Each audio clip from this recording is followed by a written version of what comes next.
5 वर्ष की अवस्था में रहते हैं और कोई वस्त्र नहीं धारण करते, दिगंबर। दिग माने दिशाएं, दिशाएं ही जिनकी अंबर है, अर्थात नग्न अवस्था में रहते हैं।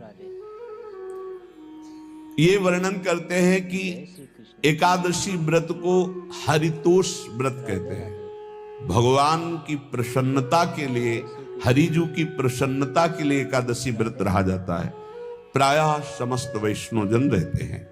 जो रसिक जन प्रियाजू के चरणों के अनन्य हैं, उनका एक ही व्रत है, श्यामा श्याम की 8 पहर उपासना करते हुए अपने मन वृत्ति को श्यामा श्याम में समर्पित करना।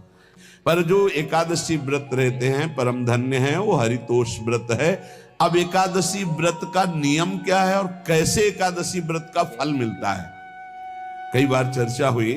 बहुत सुंदर शास्त्र प्रमाण के अनुसार श्री सनातन मुनि बोल रहे हैं, जिसे एकादशी रहनी हो और एकादशी का फल प्राप्त करना हो, उसको 3 दिन, एक तो दशमी और एक द्वादशी और फिर बीच में एकादशी, उसको 3 दिन संयम में रहना होता है, तब बीच की एकादशी का उसे फल प्राप्त होता है।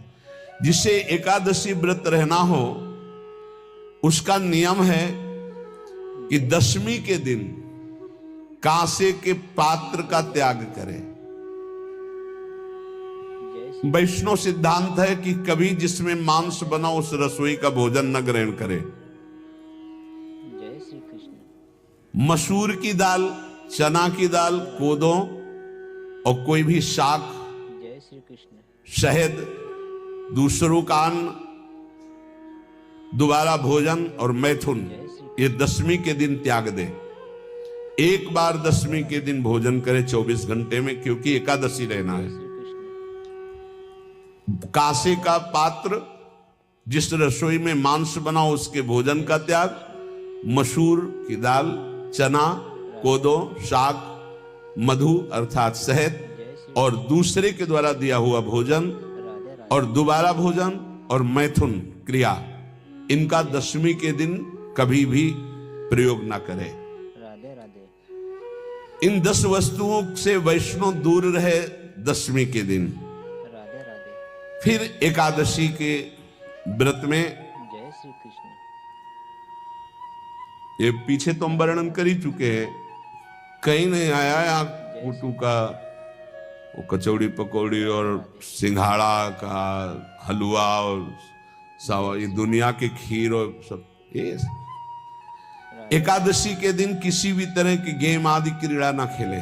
जैसे अब आज व्रत है तो बैठे हैं अपना मोबाइल में गेम खेल रहे हैं, ऐसा कोई भी क्रीड़ा नहीं, द्यूत क्रीड़ा, किसी भी तरह का गेम, ये सब खेल नहीं।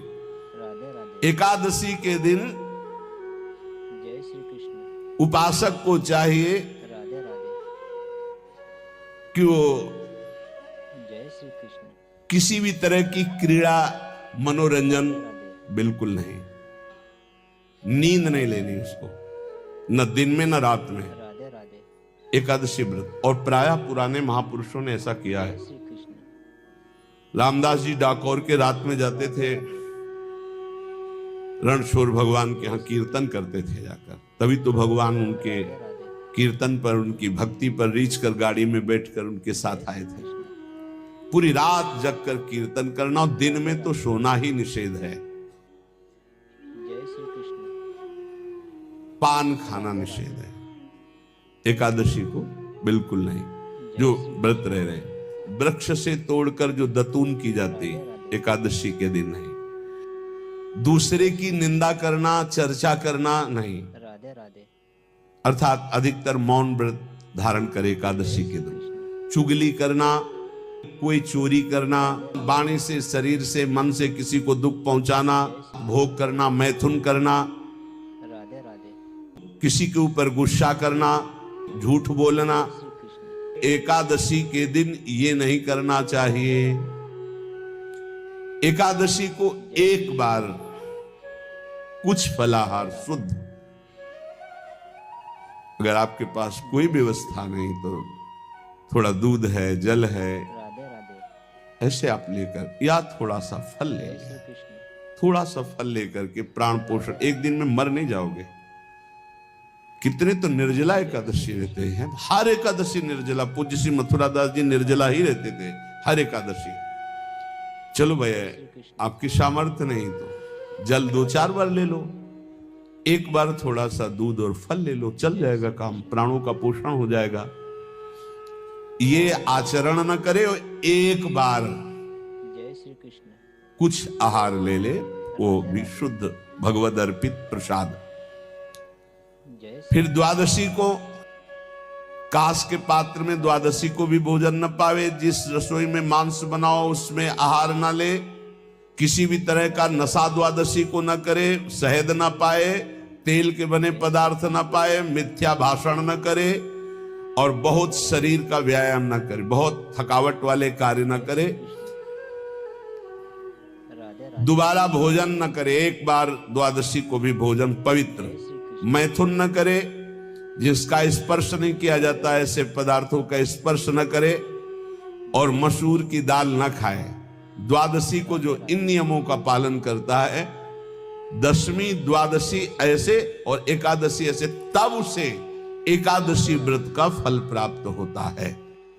जय श्री कृष्ण। उपासक को चाहिए राधे राधे कि इन नियमों से व्रत का अनुष्ठान करे, मनमानी आचरण न करे। सबसे प्रार्थना जो एकादशी रहते हो, राधे राधे हरितोष व्रत इसे कहते हैं, भगवान की प्रसन्नता के लिए रहा जाता है, रहना चाहिए। जो अपनी आचार्य परंपरा में है, जैसे जिनका सिद्धांत है, पर रहने का सिद्धांत ये श्री सनत कुमार जी वर्णन, श्री सनक जी महाराज, ये सनत कुमार जी वर्णन की।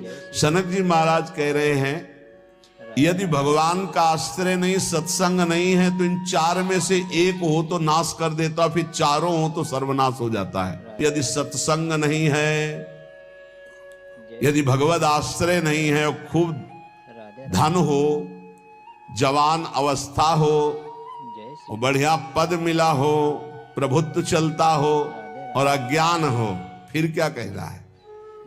बोले ये चारों जहां मौजूद होते हैं वहां सर्वनाश का खेल शुरू हो जाता है।